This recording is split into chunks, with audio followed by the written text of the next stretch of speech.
Well, it may be one of the most popular places for Australian tourists, but it's always been a bit expensive. That is, until now. Thanks to a struggling economy over the last few months, Britain is becoming surprisingly affordable. Europe correspondent Philip Williams reports from London. It's one of the world's great tourist destinations, and for as long as people can remember, great prices to match. But thanks to a struggling UK economy, the invincible pound is a shadow of its old self.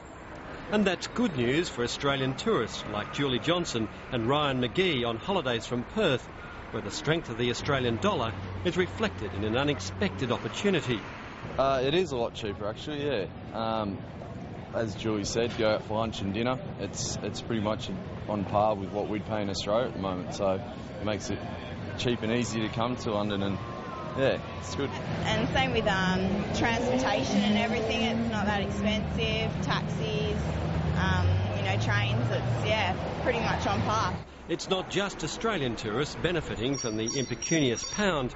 Everything from a bus tour to a spin on the London Eye is making Britain a far more attractive destination. When we planned coming over here, we was worried about, $2 to the pound was quite high, so it's much more easy to come and visit and make it enjoyable. Oh, it's not very expensive. For example, I changed 56 euros and got 50 pounds. It's very cheap for us.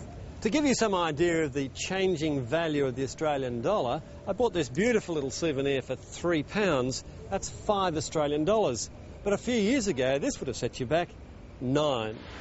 But a low pound isn't all good news. Australian companies exporting to the UK are losing their competitive edge. The wine industry a prime example.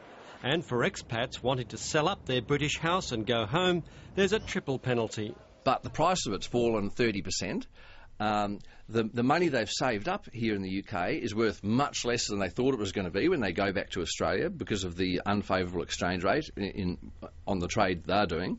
And then when they get back to Australia, they find that house prices have been booming while they've been away.